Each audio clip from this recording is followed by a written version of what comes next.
Hello, scholars. Welcome back. I hope you all are doing fine.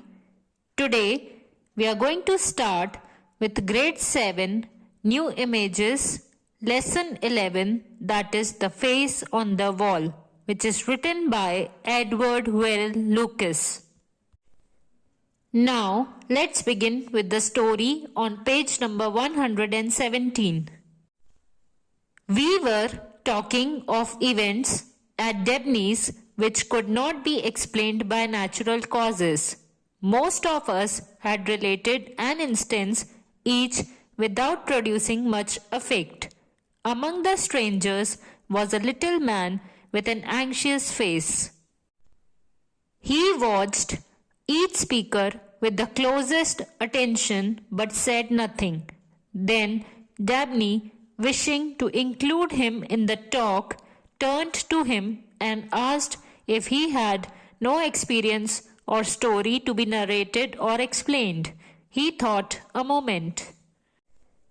So here a discussion was going on and everybody was telling some or the other story.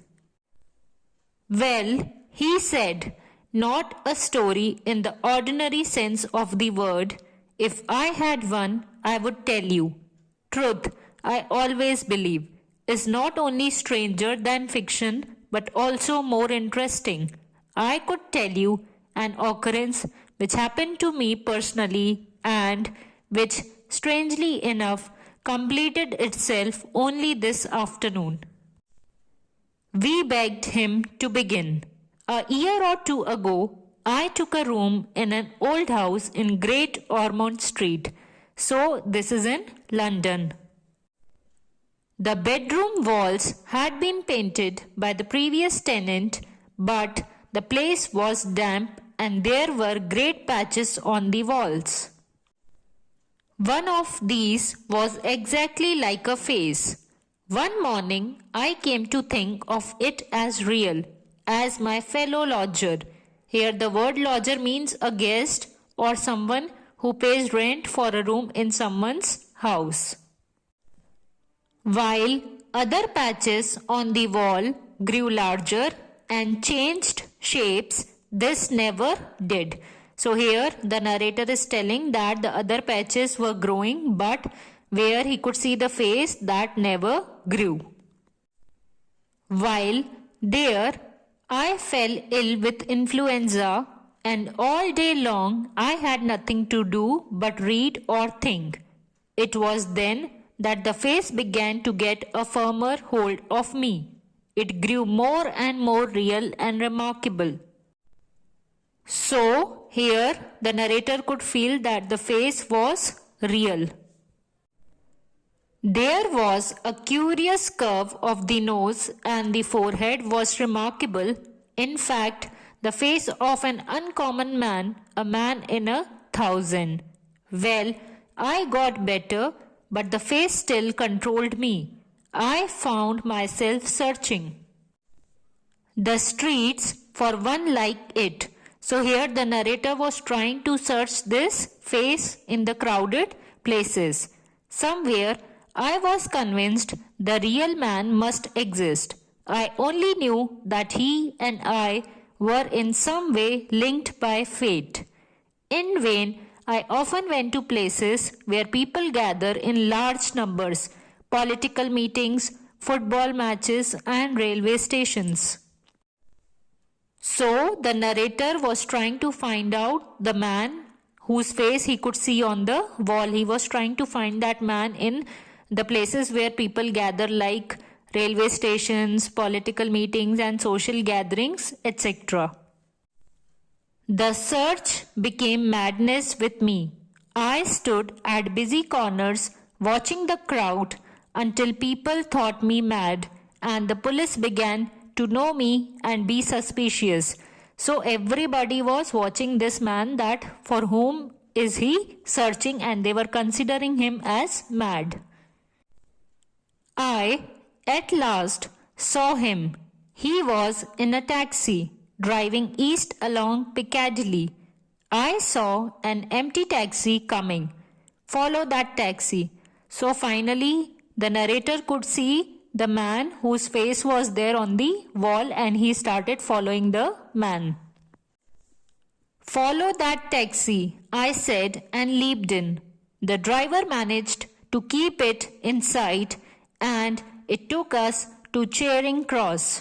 I rushed on to the platform and found my man with two ladies and a little girl. They were going to France.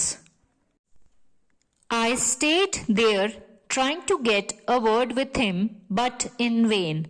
They moved to the train in one group along with other friends. So here the narrator tried a lot to speak to that man, but all of this went in vain. That means he could not meet that person. I hastily purchased a ticket to Folkestone, hoping to catch him on the boat before it sailed. But at Folkestone, he got on the ship before me with his friends, and they disappeared into a large private cabin. Again, I was defeated, but I was determined to go with him.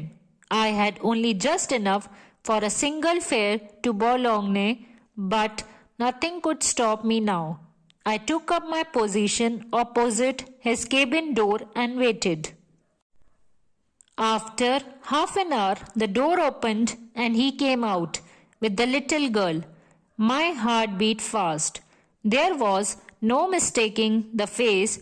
Every line was the same. So here the narrator is saying that the face was exactly as it was there on the wall in his room. He looked at me and moved towards the way to the upper deck.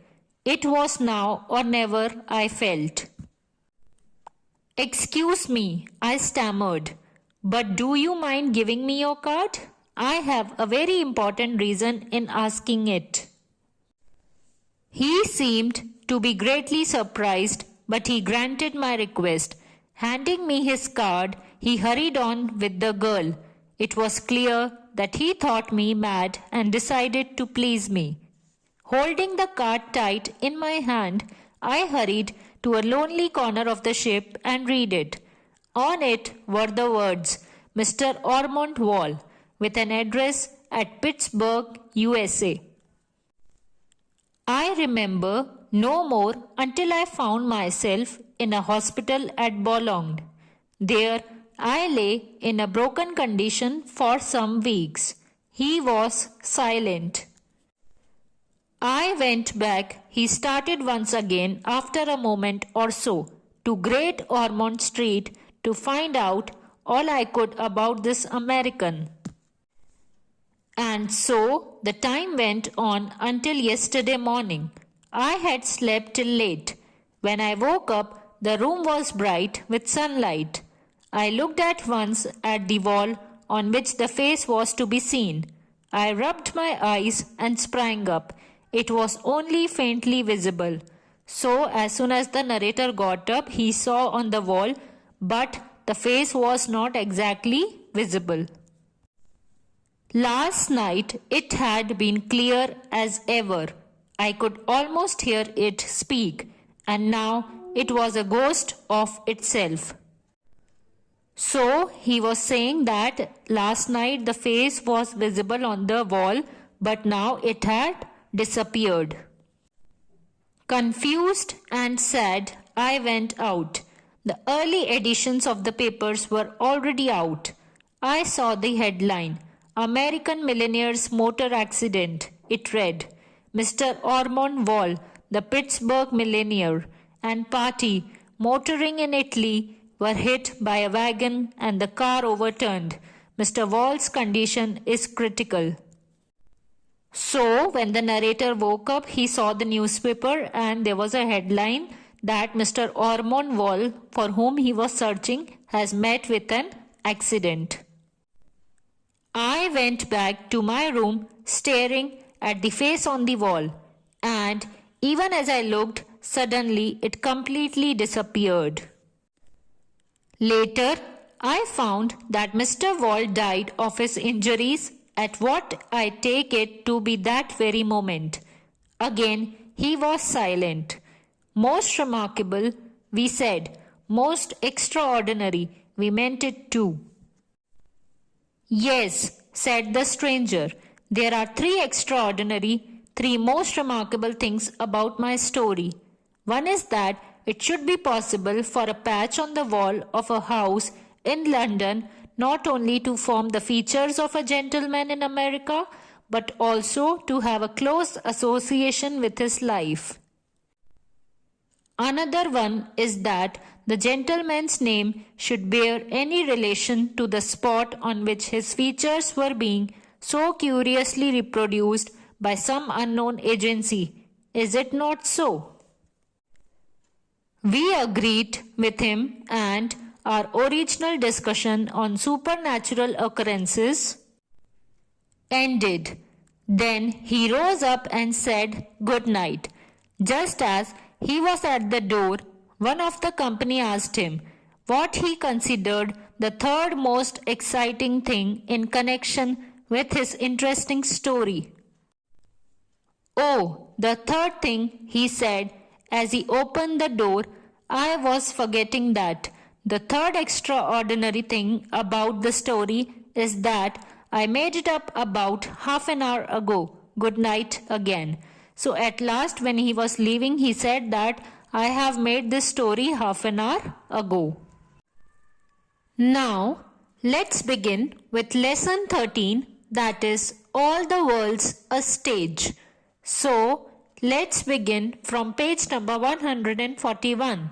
And this poem is written by William Shakespeare, in which he tells us about the 7 ages.